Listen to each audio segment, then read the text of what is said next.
Joo, eli Kari Karlu. Tulen Serionista. Siinä on lyhyesti, mitä Serioni tekee, eli te tunnette meidät varmaan paljon paremmin kuin moni muu asiakassegmentti. Me toimitaan myös tuolla kuntasektorilla ja yritysasiakkaissa aika paljon. Ja Serionhan on lähtenyt liikkeelle nimenomaan yliopistosektorin asiakkuuksien palvelemisesta ja sinne puolelle tehdystä ratkaisusta, mutta nyt se suurin juttu, tuossa on nostettu tuo tiedolla johtaminen palveluissa jo ensimmäiseksi, että se on se, missä tällä hetkellä kehitytään ja mennään eniten eteenpäin. Mutta ei siitä sen enempää. Tämmöiset otsikot oli mulle annettu, toi Ville on ne tainnut sopia järjestävän tahon kanssa aikanaan, että näistä lähdetään menemään, eli ketterät tietovarastot ratkaisuna muuttuviin tiedolla johtamisen tarpeisiin.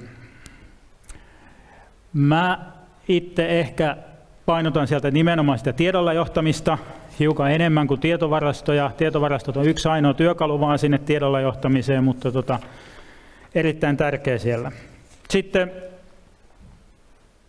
mä käyn nyt joku sellainen puolet tästä läpi muutaman slaidin ja sen jälkeen mä näytän vähän malleja, mitä me on tehty. Käydään läpi hiukan semmoisia raportointijuttuja, mitä me on Haagahelian kanssa yhdessä tehty ja sitten toisaalta meidän ketteriä työkaluja näytän nopeasti, miten syntyy tietovarasto. Tehdään semmoinen tässä lennossa. Mutta okei, eli tiedolla johtaminen. Kaikki johtaminen ja toimintahan on periaatteessa sitä tiedolla johtamista. Mä itse tuossa alkuun vilahti maisemakuva tuolta saaristosta, niin vietän kesäni tuolla merellä Purepaatissa ja sekin on mitä suuremmassa määrin sitä tiedon keräämistä ja siihen tietoon reagoimista, nimenomaan reagoimista ja toimintaa sen pohjalta. Mun pitää nähdä millaisia aaltoja, missä päin tuulee, miten kartta näyttää, miten plotteri näyttää, missä mä olen, minne mun pitää mennä. Tulee paljon tietoa joka tuutista, pitää analysoida sieltä se oikein. Ja toimia sen perustalla. Nimenomaan se toiminta on sitä varsinaista johtamista. Nämä ratkaisut ei tietty takaa sitä toimintaa, että se on sitten se juttu, mikä tulee tuolta noin sitten ihmisen puolelta ja siitä osaamisesta syntyy se toiminta. Siellä purjehtiessa muuttuu se tuuli, toimintaympäristössä on vielä enemmän liikkuvia osia, maailma muuttuu paljon. Nyt noitahan voisi listata paljon tuohon lisää. On organisatorisia muutoksia, on teknologisia muutoksia, on roolimuutoksia, henkilömuutoksia, tietoon liittyviä muutoksia. Ja yhtenä isona juttuna esimerkiksi, mitä on jo monta vuotta puhuttu, on se, miten tietohallinnon rooli organisaatioissa muuttuu. Nyt kun se tietohallinto, sillä on työkalut sen tiedon keräämiseen ja esittämiseen, niin nyt tietohallinnolla on se paikka, millä se ottaa sen isomman roolin siellä organisaatiossa ja vie koko organisaatiota eteenpäin. Tai sitten on rahoitusmallit, muutokset, kilpailu kiristyy. Nyt raha on jaettavissa tietty potti ja jokaisen pitäisi varmistaa, että siitä saa itselleen mahdollisimman paljon. Millä se onnistuu, niin siihen esimerkiksi se Haagahelian malliraportit koittaa tähdätä. Tiedetään paremmin, missä me mennään, mihin asioihin pitää puuttua, että saadaan ne tarpeelliset suoritukset aikaiseksi. Liikkuvuus kaikkinensa, tuolla on vain yhdellä sanalla kuitattu liikkuvuus. On se sitten opettajia, opiskelija, kansainvälistä, kotimaista, koulujen välillä, koulutusasteiden välillä, kaikkea löytyy. Mutta tiedon pitäisi liikkua ihan yhtä lailla. Jos se toiminta menee yli organisaation rajojen, niin tietojärjestelmien pitäisi pystyä siihen kanssa. Eikä ainoastaan sillä tavalla, että ne välittää tietoa sinne viranomaisille, mikä on ollut se perinteinen tapa. Mutta ihan niin kuin kaikessa toiminnassa pitäisi pystyä siihen organisaatioiden väliseen tiedonsiirtoon. Tieto pirstaloituu, tieto avautuu. Avoimesta datasta puhutaan paljon, big datasta puhutaan paljon. Niihin liittyy teknologioita. Jossain tuo lukee teknologiatkin. Joo, pilviteknologiat, mobiiliteknologiat, kaikkea mahdollista. Ei oikeastaan niistä se enempää. Niitä on vaikka kuinka paljon lisää ja te keksitte itse niitä vielä paljon enemmän. Mä oon vanha-aikainen ihminen, mulla on paperilla luntit vielä täällä. Tietotarpeet sitten. Eli nyt mennään sitten muutokset vaikuttaa ja ensimmäiseksi, jotta me pystytään siinä uudessa maailmassa elämään ja viemään asioita eteenpäin, kehittämään toimintaa, niin me tarvitaan sitä tietoa. Ja tämä monimutkaisuus, se tarjoaa meille uusia mahdollisuuksia, mutta toisaalta se asettaa meille vaatimuksia. Me saadaan uutta tietoa käytettäväksi, se taas on toisaalta, se on hieno homma, meillä on paljon dataa, mutta taas asettaa paljon vaatimuksia, että miten se käytetään oikeasti se data, miten tunnistetaan se oikea tieto. Sitten tullaan taas myös siihen, että miten se ihmisen osaaminen siellä mukana on, tehdään se järjestelmä auto. Reagointi pitää nopeuttaa, ei tehdä enää 5-vuotissuunnitelmia, hyvä, että edes vuoden suunnitelmia, ja niitäkin pitää pystyä päivittämään. Ja sitten ehkä tuolla on toi yhdistetty ja johdettu tieto tuossa puolivälissä slaidia. Se on se isoin asia. Meillä on hirveästi operatiivisia järjestelmiä, hirveästi tietoa toiminnasta. Ja niitä on siellä SAPissa ja Personekissa ja Raindanceissa ja nimiä löytyy kymmeniä ja satoja varmaan tästä teidänkin järjestelmäkentästä. Ne on jokainen tehty johonkin tiettyyn juttuun, ne tekee sen oman asiansa, sen operatiivisen tarkoituksensa täyttää hienosti, antaa siihen liittyviä raportteja, mutta sitten kun mennään siihen tiedolla johtamiseen, niin sitten onkin jo haastavampaa, sitten joudutaan keräämään vaikka niin yksinkertainen asia, että haetaan sieltä talousjärjestelmästä dataa ja henkilöstöjärjestelmästä dataa, pystytään ne yhdistämään. Ja sitten mennään sinne tietovarastoinnin puolelle, johon päästään kohta.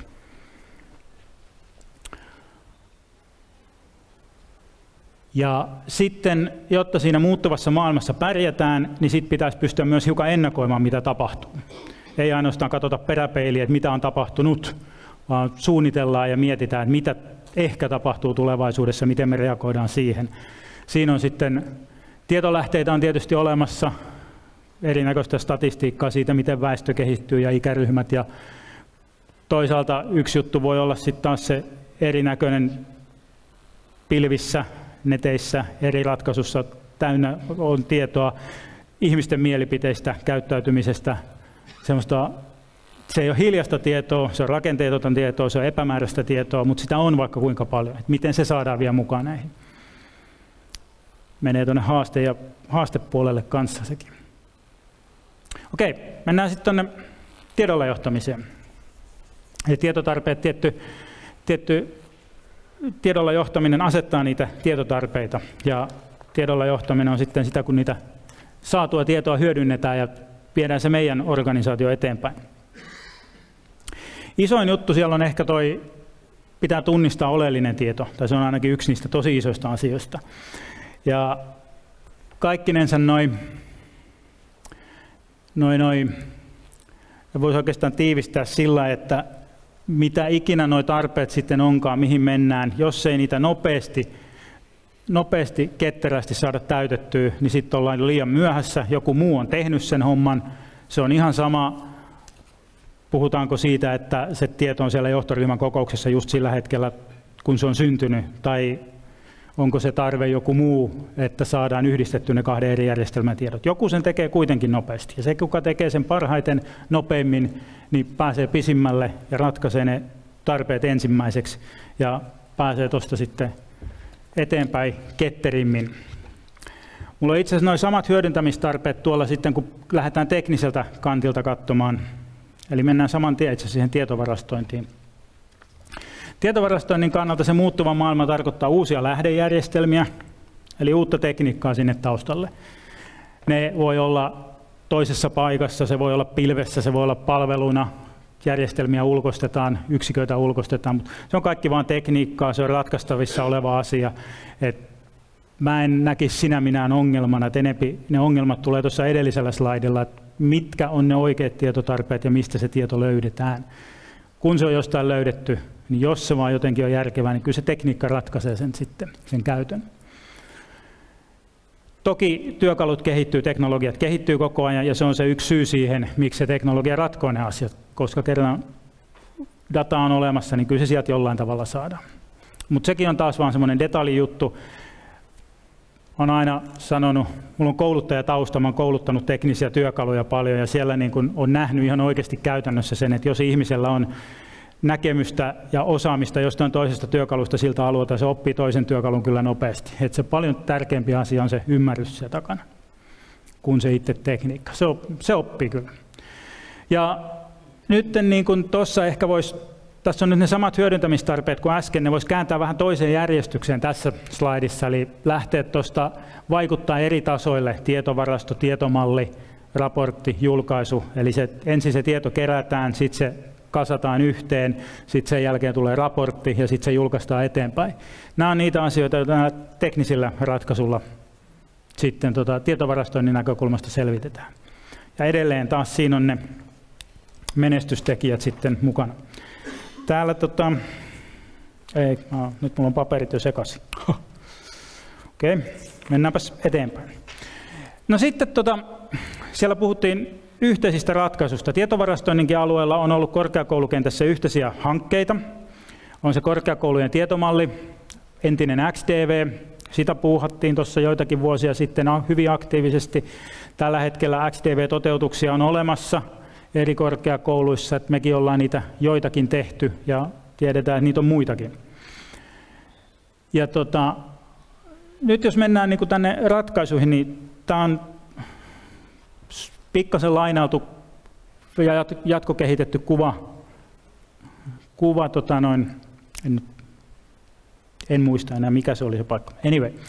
Eli jokaisella organisaatiolla on paljon erilaisia järjestelmiä, on näitä perusjärjestelmiä ja toisella organisaatiolla ne on vähän toisenlaisia ehkä ne perusjärjestelmät, sitten on nuo vihreät toimialakohtaiset järjestelmät ja sitten on vielä nuo ihan omat jutut, nuo siniset, joilla jokainen tekee itse, jotka jokainen tekee omista lähtökohdistaan ja niillä se organisaatio koittaa erottua muista. Aika vaikea erottua muista sillä, että tekee toisenlaisen taloushallintojärjestelmän. Mutta sitten kun lähdetään tekemään vaikka siihen johtamiseen se järjestelmä, niin sieltä löytyy ne oikeat ratkaisut, joilla pystytään viemään sitä omaa organisaatiota eteenpäin. No sitten jos näitä lähdetään yhdistämään näitä asioita, niin nehän voi mennä tällä tavalla, ja näin niitä kannattaa tehdä, ja näinhän niitä paljon tehdään. On olemassa vaikka se Certia, joka pyörittää SAPia, jota käyttää moni yliopisto. Ja yhtä lailla toimialaratkaisut voi olla. Ja sitten on tietysti tämä viranomaisraportointi. Ministeriölle ja tilastokeskukselle ja muualle menee raportointia. Niitä on ihan turha lähteä tekemään yksinään, jos ne kerran on sitä samaa juttua, mitä me kaikki tehdään, varsinkin jos lähdetään yhteisistä lähdejärjestelmistä liikkeelle. Ja sitten kun me tehdään yhdessä niitä järjestelmiä, on se sitten Peppi tai joku muu, mikä se tapa on tehdä noita, niin ainakin jos kaikki menee hienosti oikeassa elämässä, niin silloin meille jää enemmän paukkuja tehdä noita omia erikoistuneita ratkaisuja meille itselle ja päästään niillä sitten parempiin tuloksiin. Ja mä palaan tähän kuvaan kohta niin kuin tietovarastoinnin näkökulmasta, miten me otetaan se tuohon. Ja itse asiassa mä voisin mennä siihen saman tien. Me loikataan tuosta toi yksi yli.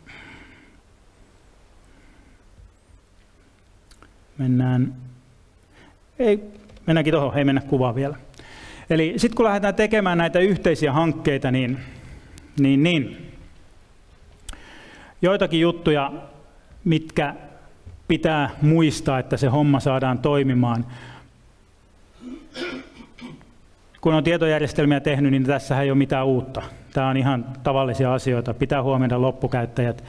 Se, mikä isoimpana asiana ehkä ja hankalimpana asiana tulee vastaan tuo hallintamalli. Että se, että miten se yhteinen tekeminen hanskotaan. Kuka on vastuussa siitä? Jos on jaettu vastuu, niin tarkoittaa yleensä, että ei ole ketään, joka vastaa siitä hommasta. Toisaalta ne yhteiset organisaatiot, joilla viedään hankkeita eteenpäin, joita nytkin on monenlaisia menossa tässä maassa, niin niistä organisaatioista ei saa tulla vaan semmoisia komiteoita, jotka istuu ja miettii. Niiden pitää pystyä toimimaan. Pitää olla myös valtaa tehdä päätöksiä ja valtaa toimia, ei ainoastaan keskustella. Muuten ollaan taas, aikaisemmin jo puhuttiin siitä, että pitää olla nopea ja ketterä. Jos ei siihen päästä, niin ei onnistu. Totta kai tarvitaan tahtotilaa ja ketteryys, kun päivän sana, niin pitää reagoida muutoksiin matkan varrella. Eli se, että käyttäjän tarpeet muuttuu, niin siihen pitää pystyä reagoimaan. Käyttäjän tarpeet muuttuu ihan varmasti siinä vaiheessa, kun joku säädös, prosessi, toimintamalli muuttuu, niin ei valitettavasti voida niin kuin suunnitella, että tämmöinen juttu me tullaan tekemään ja sitten tehdään sitä ikuisesti sillä tavalla. Tehdään se valmiiksi sillä tavalla. Pitää pystyä muuttamaan suuntaa siellä matkalla. Mutta sitten se kuva, minkä mä tässä jo otin. Eli otetaan tiedolla johtamisen ratkaisut tähän samaan kuvaan. Ja siellä on nuo samat yhteiset palaset, ja nyt nämä tiedolla johtamisen ratkaisut mä näen tänne sinisellä alueelle, eli niihin, jotka se jokainen tekee itse. Totta kai teknisiä asioita niissäkin voidaan tehdä yhdessä, mutta jos oikeasti halutaan siihen omaan erikoistumisalueeseen keskittyä ja saada se hanskattua hyvin, niin kyllä se sit vaatii sitä omaa osaamista. Tietty vähän pitää piilottaa sit kaveriltakin, ettei se niinku kaikkia meidän juttuja saa.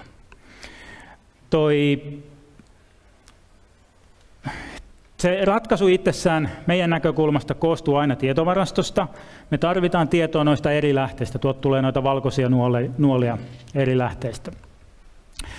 Ja se, että me saadaan tietovarasto kasaan, niin se on vain yksi osa tätä kokonaisuutta. Sitten tarvitaan noita raportteja tuolta lisää. Se on tietysti se, jolla sitten se johtaminen ja informaation välittäminen tapahtuu. Tässä on sekin etu, että käytetään niitä yhteisiä ratkaisuja, niin siellä on tietysti isot toimijat tehnyt jo hyvät rajapinnat tuonne järjestelmiin. Meidän ei tarvitse lähteä itse alusta asti tekemään.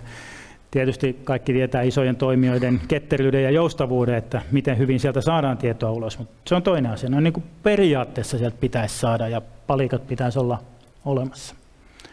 No mitä sitten, kun se maailma muuttuu? Me tarvitaan tämmöinen uusi raportti täältä, niin nyt tulee sitten se ketteryys tietysti mukaan kuvioon, että siihen pitää heti pystyä vastaamaan. Yleensä se tarkoittaa sitä, että jostain tarvitaan uutta tietoa sinne tietovarastoon, se pitää saada sinne uudelle raportille. Ja se koko ketju pitää toimia joustavasti. Useimmiten tähän asti, kyllähän noita raportteja on helppo tehdä, varsinkin jos ne on Excelillä tehtyjä, niin osaajia löytyy vaikka kuinka paljon ja tekijöitä löytyy, kunhan vaan se saa datansa, se Exceli jostakin. Se tekijä saa sen ohjeen, millaisen raportin se tekee.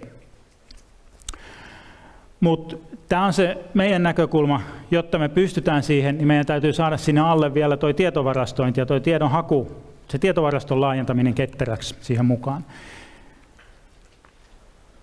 Mitä isompi se tietovarasto on, niin sen vähemmän tietysti tarvitsee täällä alkuosassa toimia. Voidaan vaan tehdä uusia raportteja, jos siinä on alkuun kasattu paljon dataa. Mutta jos me halutaan tehdä se alkuhomma nopeasti, niin ei me voida kaataa kaikkea koko maailman dataa sinne tietovarastoon. Mennään tarve kerrallaan, palanen kerrallaan. Muuten se ei oikein toimi.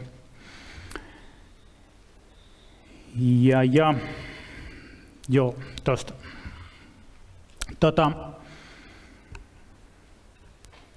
Mitä se ketteryys sitten edellyttää? No, siellä on se liikkuva maali. Se on niin kuin kaikki tietää, se on se syy tähän, miksi ketteriä pitää olla. Se ei ole vielä edellytys. Mutta sitten on ne menetelmät ja työkalut. Se käytetään jotain Scrum-projektimenetelmää. Se on tietysti yksi tapa. Se on ketterä menetelmä. Se on ihan hyvä. Sitä kannattaa käyttää ja muitakin on olemassa.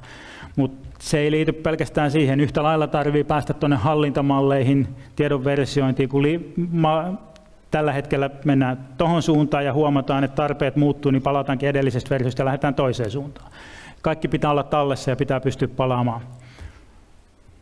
Sekä tietojen osalta, sovellusten osalta, rakenteiden osalta. Tai sitten jatkuva kehitysprosessi, se on oikeastaan se.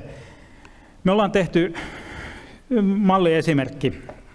Me ollaan tehty Turun kaupungin kanssa tietovarasto. Me aloitettiin se 2008, silloin kun sosiaali- ja terveystoimi lähti yhdistymään siellä.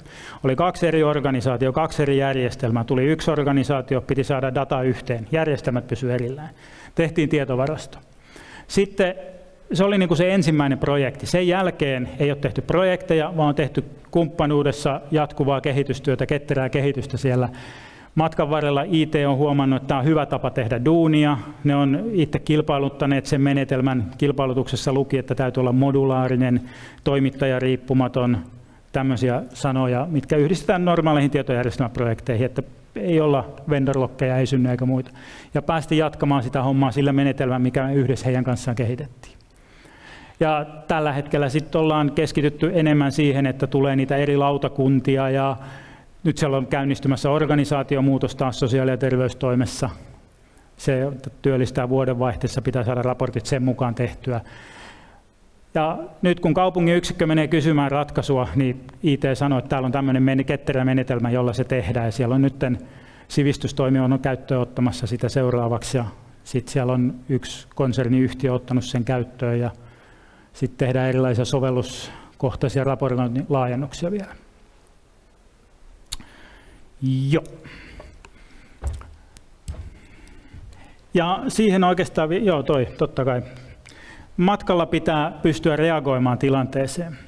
Eli siinä vaiheessa, kun se maali liikkuu, niin tietysti suunta vaihtuu, mutta yhtä lailla sen menetelmän ja sen ketterän toiminnan pitää kehittyä. Se, että naulataan joku, että näin toimitaan, niin se ei ole kestävä ratkaisu. Siitä täytyy olla joustavuutta. Sitten on vastapuolena tietysti se, miten se on seurattavissa ja kontrolloitavissa. Siellä on totta kai haasteita aina. Joo, sitten voitaisiin oikeastaan näyttää niitä malleja. Eli täällä on nyt seuraavaksi on tehty tässä. Mä en ollut itse mukana tässä keississä, et en tunne detaljeja niin tarkkaan, enkä aikatauluja, miten on menty, mutta kuitenkin jonkun verran tapausta. Eli Haga-Helian kanssa on yhdessä tehty raportointiratkaisua, ja siellä oli uusi tietotarve tullut. Tietoa kyllä oli olemassa, että paljonko opiskelijat suorittaa vuodessa ja millaisia tutkintoja tulee, mutta se ei ollut palvellut käyttäjiä sillä tavalla, että pystyttäisiin tarttumaan. Huomattaisiin tuolla huhtikuussa, että nyt täällä on tämmöisiä opiskelijoita, jotka näyttää, että he suorittaa 53 opintopistettä lukukauden aikana. Se olisi aika pieni homma potkaista niitä hiukan eteenpäin, etteipä 2 vielä. Mutta kun ei semmoista tietoa ollut olemassa, että ketkä ne on, jotka tarvitsevat sen potkun persuksille. Mutta nyt on työkalu siihen. Eli tavoitteena oli tämmöisiä asioita. Erityisesti pitää pystyä tunnistamaan ne opiskelijat, joita pitää auttaa, ja sitten vielä se, että missä asioissa niitä pitää auttaa. Ja mä en nyt itse asiassa tiedä, että onko nämä tavoitteet ne, mitkä oli ihan alun perin sanottu, vai onko ne, mitkä ne on eläneet projektin mukana. Ketterä projekti huomattiin, että tästä työkalustahan olisi tähänkin tarkoitukseen, eli se eli matkan varrella sitten vielä siinäkin mielessä. Myös ne tavoitteet oli alussa jotain muuta kuin mitä ne oli sitten projektin valmistuessa. Ja mitä hyötyjä sieltä sitten saadaan, niin pystytään ennakoimaan paremmin, miten niitä suorituksia on tulossa, miten rahaa on tulossa. Toisaalta saatiin konkretiaa sille opiskelijoiden ohjaukselle ja antaahan se sitten inputtia tietysti myös sille, että miten sitä tarjontaa kannattaa suunnitella. Onko siellä semmoisia kursseja, mitkä aina repuutetaan tai turhia kursseja tai mitä sitten onkaan. Mä en itse sitä ratkaisua pysty näyttämään, mutta mulla on muutama malliraportti tässä. Eli tehtiin tämmöinen raportointikokonaisuus.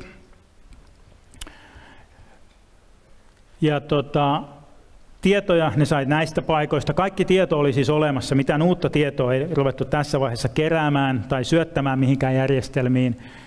Ja toi raportointi-DV oli nyt se, mikä tässä projektissa kehitettiin noiden muiden päällä. Eli saatiin henkilöstötietoa, saatiin sitä opiskelijatietoa ja siellä oli jo se Logican LogiDVkin olemassa, mutta se ei palvellut, tai se päätettiin tässä kohdassa käsitellä yhtenä tietolähteenä tälle raportointitietovarastolle. Toisenlaisiakin ratkaisuja on tehty. Ja siellä on pohjalla tuo korkeakoulujen tietomallikin sitten tietysti vielä. Se tehtiin Microsoft-teknologioilla, ihan vakiokamaa. Toistaiseksi vielä kaikki on tehty niin, että ne julkaistaan siellä paikallisessa SharePointissa, mutta Haga-Heliallahan on tuo Microsoftin pilviteknologiat kovaa vauhtia tulossa ja otetaan käyttöön. Että se varmaan siintää siellä kyllä jossain vaiheessa jakelualustana sekin.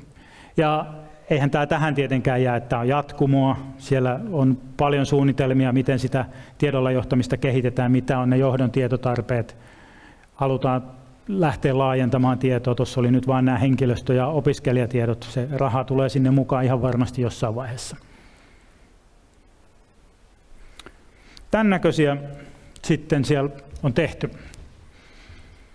Ei nyt ihan sinne taida näkyä, on paljon pientä tekstiä, mutta tämä on nyt ihan testiympäristöstä otettuja näytön kaappauksia, josta on noin nimet tuolta sitten vähän koitettu piilottaa, että ei pitäisi pystyä tunnistamaan ihmisiä. Tämä on se perusnäkymä sille opinto-ohjaajalle. Ennen kuin hän tähän näkymään pääsee, niin tuolla ylhäällä näkyy valitut ryhmät, eli hän valitsee, mitkä opiskelijaryhmät hän ottaa, ne mitkä hänen omalla vastuullaan on yhden tai useampia, mikä se tarve sitten sillä hetkellä onkaan. Se alkuperäinen ajatus tällekin raportille oli vaan, että listataan opiskelijoita josta sitten voidaan tarkemmin, että ton mä haluan nähdä tarkemmin. Mutta sitten kun se homma meni pikkasen eteenpäin, niin huomattiin, että näytöllähän on paljon tilaa, mihin voi pistää kaiken näköisiä hyödyllisiä asioita, ja niitä hyödyllisiä asioita tuohon kerättiin sitten matkan varrella. Eli tuossa on ensimmäisenä, en tänne, niin mä näen lukea mitä siinä, en mä kyllä tästäkään näe yhtään paremmin. Nuo vihreät valot siinä ensimmäisessä sarakkeessa on läsnäoloa, ja sen jälkeen tulee opintopisteitä yhteensä paljon, kun se on suorittanut se henkilö.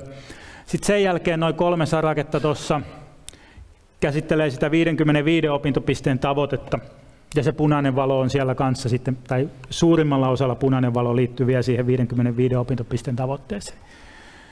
Ja siinä on ensimmäisenä lukee toi, eli tämä on nyt nimenomaan se valittu ajanjakso, millä tässä mennään käsittääkseni. Eli siinä on ensimmäinen niistä 3 sarakkeesta on suoritukset, ja sitten seuraava ilmoittautumista, eli tuo ekalla rivillä 33 pistettä suoritettu, 45 on ilmoittauduttu, ja sitten ennuste on niiden summa.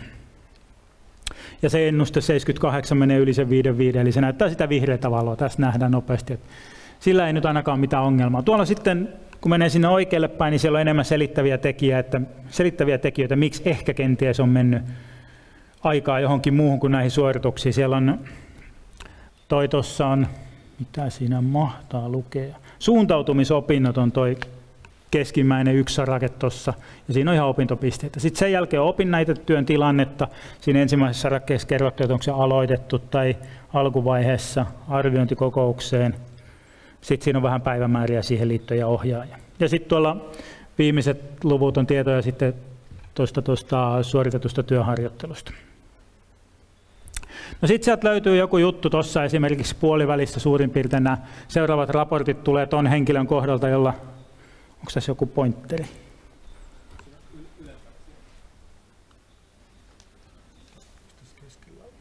Tuosta. Joo, täältä. Eli lähdetään tuosta, toi 189 henkilö, niin siitä on nämä seuraavat. Eli hän on siellä suorittanut jo noin paljon, näyttää kuitenkin punaista tähän kohtaan, 42 olisi vaan tulos tälle lukukaudelle, mutta siellä on opinnäytetyökin menossa ja harjoittelut suoritettu, että ton henkilön kohdalta tuosta lähdetään eteenpäin. Eli tässä on sitten se sama henkilö, jossa on suorituksia, täällä näkyy 2011 syksy, kevät 12, syksy 12 ja siitä mennään eteenpäin, tuolla on syksy 14 viimeisenä. On joka kaudella ollut läsnä, siellä on vihreitä valoja ja niin edespäin. Sitten tuossa riveinä täällä on kertymää tältä kaudelta, sitten on suoritetut, korvaavuudet, muut suoritukset, toinen sininen tuossa, niin siinä on sitten hylätyt, mitä siellä on hylsyjä, täällä on 0 hylätty, kaikki on mennyt kyllä läpi, mitä on suoritettu. Joo. Ja täällä on sitten edelleen jatkuu liikennevaloina, näytetään mitä siellä on menossa. Ja täältä oli seuraava muistaakseni, näyttää sitten tuolta, että syksy 2013 on noin 27 opintopistettä suoritettu, että mitä ne sitten on. Eli klikkaamalla siitä 27 päästään sitten taas jo eteenpäin. Ja siellä on suoritettu tämmöiset 6 kurssia. Näin. Ja joo. Siinä täällä kokonaisuudessa on joitain muitakin raportteja. Sitten siellä on tämmöinen yleisnäkymä siitä, miten on tulossa valmistuneita, miten ihmisiä valmistuu sen perusteella, miten on suoritettu, niin siellä on semmoinen patjanäkymästä puhutaan, miten se tämän hetken tahdilla kun mennään, niin miten meiltä valmistuu 14 keväällä ihmisiä, 15 keväällä ihmisiä, 16 keväällä, ja koitetaan sitä ennakoida sitä tulevaisuutta. Siitä mulla ei ole nyt mallia. Mutta hyvin teknisesti yksinkertaisia asioita nämä raportit. Mutta lähdettiin niistä tarpeista, se opinto-ohjaajan tarve, tai ensin lähdettiin siitä, että se johdolla oli tarve saada tietää, miten meillä menee. Toisaalta ne opinto-ohjaajat on ne henkilöt, jotka pystyvät siihen puuttumaan oikeasti. He tarvitsevat tietynlaista informaatiota, ja nämä on nyt sitten siihen kehitetty. No sitten mennään tuohon ketterään menetelmään, eli miten me se sitten tehtiin se homma siellä. Korkeakoulumaailmassa on hyvä puhua tästä käsitemallinnuksesta, kun teillä on se XDV-malli, korkeakoulujen tietomalli on tuttu siellä ja ajatus on tuttu. Me ollaan käytetty ihan sitä samaa mallia, eli tässäkään projektissa ei tarvinnut lähteä mallintamaan uudestaan, käytettiin sitä olemassa olevaa mallia. Sitten me tehtiin itse vähän siihen mallin ympärille, kerrottiin, että miten se malli otetaan käyttöön, millaisia palvelimia, millaisia tietokantoja ja muita, eli tehtiin metadataa siihen malliin. Sen jälkeen käytettiin noita työkaluja, joista mä näytän vielä tuossa kohta mallin, ja saatiin nämä tietovarastorutiinit, taulut, latausproseduurit syntymään sieltä käsitemallin pohjalta, eli tuon täällä tehdyn käsitemallin, XTV-mallin pohjalta syntyi nämä rutiinit. Sitten kun oli tehty ne rutiinit, työkalujen avustuksella kerrottu, että mitä nämä kaikki tekniikka tässä ympärillä on, niin sen jälkeen saatiin tuo tietovarasto syntymään sieltä. Ja sitten alkaa tietysti se varsinainen työ vasta. Tämä on tekniikkaa siellä alla. Mitä nopeammin se siellä alla saadaan hoidettu kuntoon, niin sitten voidaan keskittyä olennaiseen. Eli ne raportithan ne, jotka sitten ratkaisee sen asian, tuottaa sen tarvittavan informaation. Ja sitten viimeisenä, mutta ei tosiaankaan vähäisimpänä, niin on sitten se varsinainen toiminta. Jotain pitää tehdä sen informaation pohjalta, mitä siellä on olemassa. Ja nyt mä nopeasti tässä pitäisi olla vielä 10 minuuttia aikaa about. Niin katsotaan täältä vähän tiedonvarastoja. Tehdään ensin vaihdetaan toi näyttö.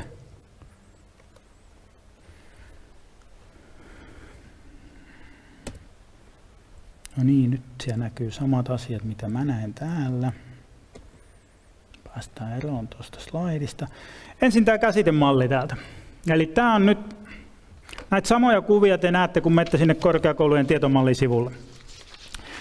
Tämä on nyt se työkalu Visual Paradigm, jolla se on piirretty se käsitemalli.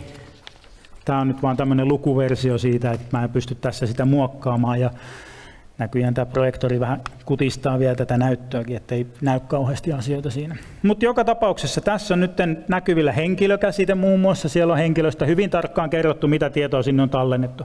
Toi kaikki on siellä CSC:n sivuilla siellä korkeakoulujen tietomallissa olemassa. Tai täällä on toinen kuva palvelujaksosta. Siellä on palvelujakso ja siihen liittyviä asioita. Tällä värikoodauksella on omat tarkoituksensa, ne on erityyppisiä asioita, eri väriset ja niin edespäin. Palvelujaksosta on tuommoisia asioita sinne käsitemalliin määritetty ja määritetty myös ne tietotyypit. No, miten tästä sitten saadaan tietovarasto? Jos mulla nyt olisi se ihan oikea työkalu, jolla tätä mallia voi myös muokata, niin mä voisin sanoa, että exporttaa tämä malli, vie se ulos. Mä oon sen tehnyt nyt tietysti kotona valmiiksi tänne ja seuraavaksi mä avaan täältä tämän työkalun, johon se malli sitten imastaan. Eli otetaan se tuon koko näytöllä. Noin. Tässä on se työkalu ja sitten seuraavaksi aukaistaan se tiedosto, mikä sieltä on eksportattu sieltä käsitemallista. Se on toi XTV. Älkää kertoko kelläkään, että mä käytän vanhaa nimeä vielä. Nyt se lukee sitä tietomallia sisäänsä. Ja nyt siellä lukee jo Generating ER Model, eli nyt se generoi siitä meille tietokantamallia. Tässä matkalla se rakentaa tavallaan virtuaalitietovaraston tästä käsitemallista. Jo tässä avausvaiheessa nyt lukee Generating Data Warehouse. Sitten rakentelee vielä jotain rutiineja sinne, mitä se tarvii siinä vaiheessa, jotta me saadaan se tietovarasto sinne pystyyn. Siinä kun se ajaa, mä näytän täältä vielä tämän mun tietokantapalvelimeni, mikä mulla täällä on. Tämä on mun omassa koneessani SQL-serveri tänne asennettuna. Mä oon tänne luonut valmiiksi ton DV-kannan. Tämä on tyhjä tietokanta tällä hetkellä, ei ole jotain metadatatauluja, jotka on sinne jostain syystä jääneet. Voi, ne olisi pitänyt poistaa. Ei ole mitään näkymiä. Sen lisäksi tähän tietokantaan kuuluu tämä ETL. Ja täällä on joitain perusrutiineja, mutta täällä ei ole vielä mitään siihen käsitemalliin liittyvää asiaa. Ei puhuta siitä henkilöstä, mikä mulla tuossa oli äsken. Ja sitten sen lisäksi on vielä tämä SR Staging Area, eli se latausalue, mihin sitä tietoa tuodaan sisälle. Eli mulla on siellä niin kuin palikat valmiina, jotta mä voisin tietovaraston sinne kohta perustaa. Mutta mennään takaisin tänne työkaluun. Eli täällä on se sama käsitemalli, joka äsken näkyi tuossa Visual Paradigm työkalussa. Se on jaettu tämmöisiin alueisiin, ja täällä yleishallinnon alueelta löytyy muun muassa se henkilö, mikä äsken tuossa oli esillä. Henkilöstä näkyy tarkemmin sitten, mitä kaikkia tietoja sinne liittyy, kieli ja osoitetietoja ja sukupuoli ja puhelinnumero, ja jossain varmaan täällä löytyy ihan kun lähdetään tuosta poraamaan, niin silloin löytyy ne henkilön tiedot tarkemmin, sukunimi, etunimet ja niin edespäin. Eli kaikki ne käsitemallin attribuutit. No sitten täältä toiselta puolelta, mulla oli se missä oli ne 6 neliöä, niin siinä puhuttiin metadatasta, niin se metadata on sitten ollut tätä dataa, joka mulla on tässä, eli tuolla oikealla siellä on kerrottu, että mulla on tämmöinen tietokantaympäristö, siellä on tämmöiset tietokannat, ja sitten vielä tässä pystyttäisiin kertomaan ihan tarkat osoitteet ja muut, mihin se lähtee viemään niitä. Okei, mutta sitten täällä tietokannassa on syntynyt, tämä on nyt se virtuaalinen tietokanta, eli täällä on ne kaikki palaset, mitä sinne tietovarastoon tarvitaan. Täällä on se varsinainen tietovarasto, ja täällä on ihan sitten määritelty, että tämmöiset tietokannan taulut sinne, napsautin 2 kertaa, tämmöiset taulut sinne tietokantaan syntyy. Okei, aika tylsän näköistä, ei mitään kivaa. Tehdään se tietovarasto, niin on paljon parempi. Eli nyt mulla on täällä komentoja sitten, lähdetään tästä käsitemallista liikkeelle, eli toi, mikä tuo oikealla puolella on, niin tehdään se ihan oikeasti, mikä se on tuohon niin kuin näyttää, että tämmöinen siitä tulisi. Sanotaan tuosta, että build deployment package, ja nyt sen pitäisi hetken mietiskelyn jälkeen päästä tänne. Kivasti päivitty näyttö tuon valikon pitäisi tuosta. Mulla oli tämä auki täällä valmiiksi. Joo, nyt se on tässä. No niin, tässä meillä on nyt iso kasa SQL. Linda sanoi silloin avauspuheessaan, että koneet ei koodaa. Nyt mä melkein voisin väittää, että kone on koodannut tämän tässä. Mulla on nyt tässä paljon SQL, joka on täysin lennossa tehtyä, ja mä en ole sitä tehnyt ainakaan. Sen on joku muu tehnyt. Väittäisin, että se on tämä mun koneeni, kun sen teki. Siellä on tuolla ihan alhaalla näkyy, että tässä on 101 964 riviä SQL-koodia nyt. Se syntyi tuossa, kun mä annoin sen komennon, että luo tämä paketti. Täällä koodissa on nyt mun ympäristöstä johtuen pari virhettä, että sieltä tulee, kun se nyt, mä painoin, että suorita tämä kysely, nyt se rakentaa mulle sitä tietovarastoa. Tuolla alhaalla lukee executing query, ajaa tässä hetken. Nyt on jo mennyt 15 sekuntia, tietovarasto ei ole vielä valmis. Kyllä kestää. No mutta nyt se on valmis, meni 20 sekuntia. Nämä virheet, mitkä mulla täällä on, niin johtuu siitä, että siellä on jotain asioita väärässä järjestyksessä. Mutta jos katsotaan tänne mun tietokantaan, tietovarastoon itsensä, niin päivitettiin se tuosta. Ja nyt mulla on täällä kaikki ne taulut olemassa, jotka siinä käsitemallissa äsken oli. Ja täällä on vaikka sitten se henkilökin olemassa.